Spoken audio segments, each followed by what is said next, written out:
बाबा जी और हजूर जी की प्यारी साध संगत जी, राधा स्वामी जी।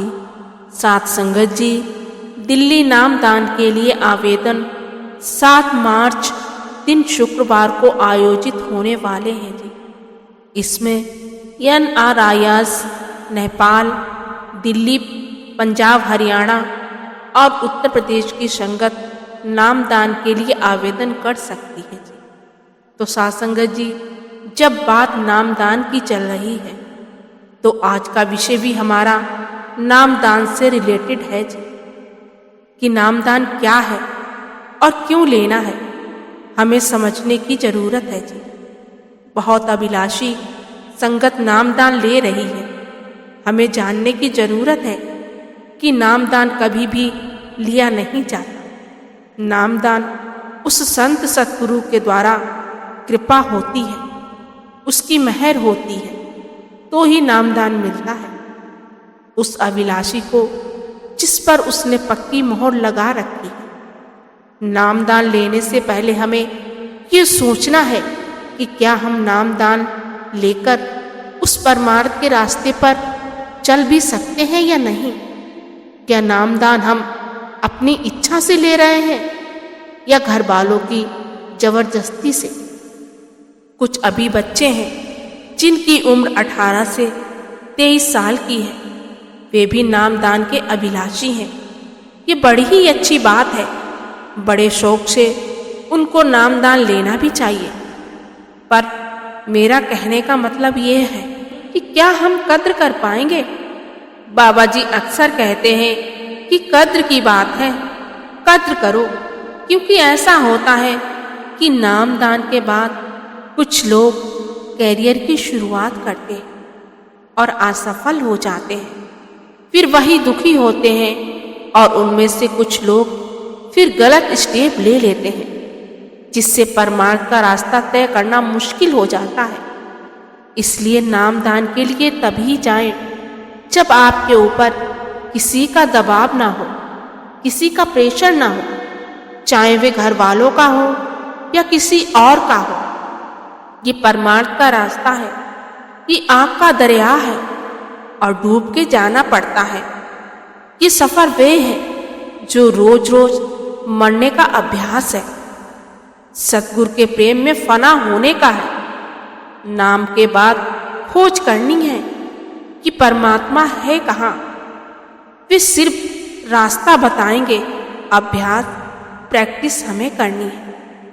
नामदान के वक्त वे हमें भेद बताएंगे, उजागर हमें करना है। वे तभी संभव हो पाएगा जब हम खुद अपनी मर्जी से नामदान की तड़प लेकर उस संत सतगुरु के पास जाएंगे, बजाय इसके कि कोई हमें प्रेशराइज करके भेजे कि जाओ नामदान की लाइन में लग जाओ और झूठ बोलकर नामदान की पर्ची ले लो। ऐसा नामदान मिल भी गया तो कोई तरक्की नहीं होगी। ये रूहानियत का रास्ता है। हम जब खुद तय करेंगे कि नामदान की क्यों जरूरत है, फिर हम खोज करेंगे कि असल में रूह क्या है, मरने के बाद रूह कहाँ जाती है, मरना कैसे है, फिर तरक्की होगी। देखो, एक बात तो तय है कि हमने जन्म तो ले लिया है, पर वह लिया है मरने के लिए, ना कि धन दौलत बेटी बेटियां पैदा करने के लिए। जीते जी मरना हमारा असल मकसद है। जीते जी मरने को अगर हम तैयार हैं तो नामदान के लिए हमारा स्वागत है। मैं जहां पर ये बात स्पष्ट कर देना चाहती हूँ कि मेरा मतलब ये बिल्कुल नहीं है कि धन दौलत नहीं कमानी चाहिए।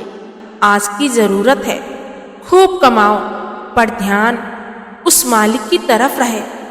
ज़्यादा सेटिस्फाई होना है, ज़्यादा लालची नहीं होना है। जितनी ज़रूरत है उतना कमाओ। अगर गाड़ी है, घर है, माँ बाप, बच्चे खुश हैं तो आपको मुबारक हो। आप जीते जी मरने की कोशिश करो। आपका नाम दान के रजिस्ट्रेशन में फिर स्वागत है, पर तड़प होनी चाहिए। मैं एक साखी के साथ भी आपके साथ शेयर करना चाहती हूँ। एक बार की बात है, हुजूर महाराज चरण सिंह जी के समय में एक पति पत्नी नामदान लेने के लिए डेरे में आए। दोनों लाइन में खड़े हो गए। तब हुजूर महाराज जी खुद कुर्सी पर बैठकर इंटरव्यू लिया करते थे। जब कोई पास या फेल हो जाता था तो अपना सर हाँ में और ना में हिला देते थे। जब उनकी बारी आई तो हुजूर जी ने ना में सिर हिला दिया और सेवादार ने उनको बाहर निकाल दिया। वे दोनों रोने लगे, मन ही मन अपने आप को कोसने लगे कि हमें भी नामदान मिलना चाहिए। हमने कर्म ही पूरे किए हैं जो हमें हुजूर जी ने मना कर दिया। दोनों पति पत्नी आगे की तरफ बढ़ने लगे।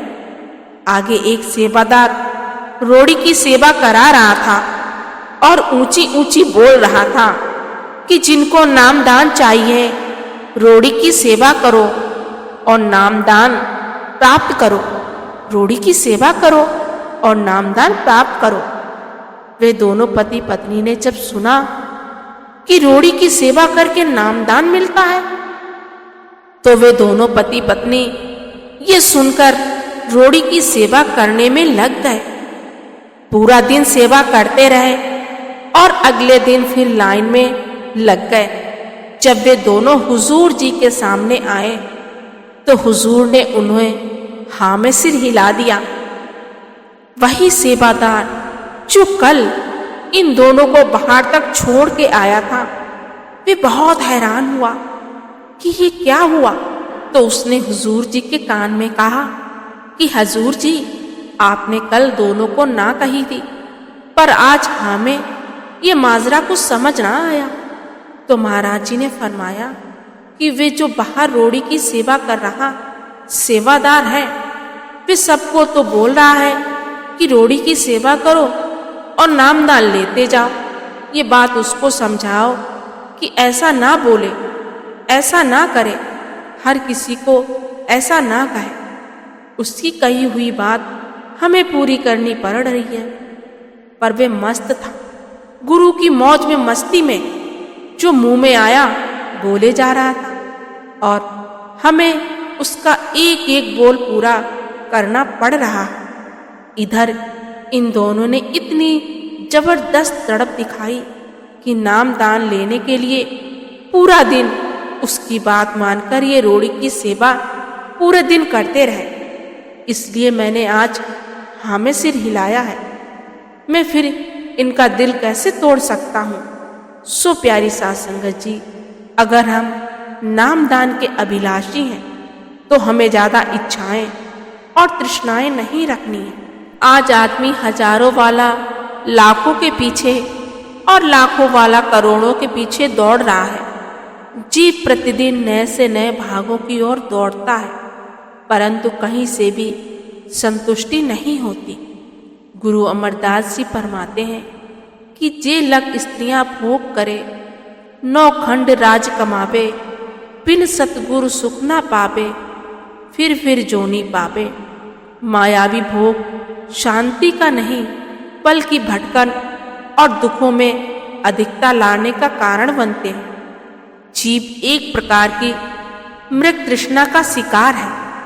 वे सुखों की खोज में मायावी जगत के पदार्थों के पीछे दौड़ता है, परंतु जैसे जैसे ये पदार्थ उसकी पहुंच में आते जाते हैं, सच्ची शांति अधिक दूर होती जाती है। स्वामी जी महाराज फरमाते हैं, जीव सब लोभ में भूले, काल से कोई नहीं बचना, तृष्णा अगन जग जारा, सब पड़ा जीव को तपना। मन नई नई इच्छाओं को पैदा करता है और नए नए भोगों को चाहता है, क्योंकि पहले मिली किसी वस्तु से सुख और शांति प्राप्त नहीं हुई है। सारी त्रिलोकी का राज क्यों ना मिल जाए, तृष्णा की अगन कभी शांत नहीं हो सकती है। संत जन समझाते हैं कि सच्चे सुख की प्राप्ति के लिए संसार को संसारी की असलियत का तथ्य अपनी वास्तविकता का ज्ञान होना चाहिए। उसे संसार में आने के मूल उद्देश्य का, सच्चे सुख के स्रोत का और इस स्रोत तक पहुंचने की सच्ची युक्ति का ज्ञान होना चाहिए। तब तक जीव गलत स्थान से, गलत वस्तुओं से, गलत युक्तियों द्वारा सच्चा सुख प्राप्त करने का प्रयत्न करता रहेगा। इसे कभी भी अपने प्रयत्न में सफलता नहीं मिल सकती है। संत महात्मा जीव को संसार की असलियत के बारे में सावधान करते हैं। वे समझाते हैं कि निरंतर परिवर्तन और विनाश जगत की विशेषता है। परमात्मा कई बार इसे जीवित कर चुका है, कई बार इसका विनाश भी कर चुका है। गुरु अर्जुन देव जी की वाणी है, इंद्रपुरी में सर पर मरना, ब्रह्मपुरी निश्चल नहीं रहना, शिवपुरी का होगा काला, त्रिगुण माया विनाश मृत्यु का डंका। तो साध संगत जी, मृत्यु के सूक्ष्म मंडलों में भी बज रहा है। दृश्य और अदृश्य सारे त्रिगुण मात्र जगत की कोई वस्तु स्थिर नहीं है। साधारण जीव ही नहीं, ऋषि मुनि और देवी देवता भी नश्वर है। संत जन समझाते हैं कि मनुष्य के अस्तित्व का आधार आत्मा है और आत्मा परमात्मा की अंश है। रचना का अंग बनने से पहले ये आत्मा परमात्मा से अभेदी थी। उस समय इसे सच्चा आनंद प्राप्त था, लेकिन आज अपने सूत्र से बिछड़कर यहाँ उस आदि सुख की खोज में भटक रही है। आत्मा का एक सुख से दूसरे सुख के पीछे दौड़ने का कारण यही है कि ये सभी सुखों को भोग कर भी उससे तृप्त नहीं हो सकती और उन्हें त्याग कर चली जा रही है। अब तक आत्मा अपने मूल स्रोत से नहीं जुड़ी है और खोए हुए सुख को प्राप्त नहीं कर लेती। इसके अंदर कभी शांति पैदा नहीं हो सकती। आत्मा के अंदर अपने स्रोत से जुड़ने की तीव्र तड़प है जो इसे सदा बेचैन रखती है। यही कारण है कि सब पूर्ण संत जीव को बार बार अपने असल की ओर, मूल की पहचान करने का संदेश देते हैं जी। गुरु नानक साहिब जी कहते हैं, आत्म में राम, राम में आत्म, चीनस गुरु विचारा। यानी आत्मा में परमात्मा है और परमात्मा में आत्मा, परंतु जीव पूर्ण संतों द्वारा बताए गए उपदेश पर चलकर ही इस हकीकत को समझ सकता है जी। इसलिए प्यारी साध संगत जी, मेरी सबसे विनती है कि नामदान जो जिंदगी का एक टर्निंग पॉइंट हो सकता है जी, इसलिए हमें उसमें बड़ा सोच समझकर हमें लेना है। उस लाइन में लगने से पहले हमें ये सोचना है कि क्या हम उसकी कद्र कर पाएंगे, क्या हम जीते जी मरने की कोशिश करेंगे। आत्मा और परमात्मा का मिलाप है नामदान, जो हमें सच्चे सद्गुरु द्वारा उस दिन बताएंगे जब हमें नामदान की बख्शिश होगी।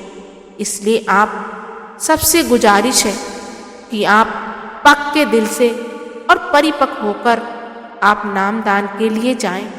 इसी के साथ आज के वीडियो को समाप्त करते हैं जी। मिलते हैं एक नए वीडियो में। वीडियो अगर अच्छी लगी हो तो वीडियो को ज़्यादा से ज़्यादा शेयर करने की सेवा जरूर करें जी।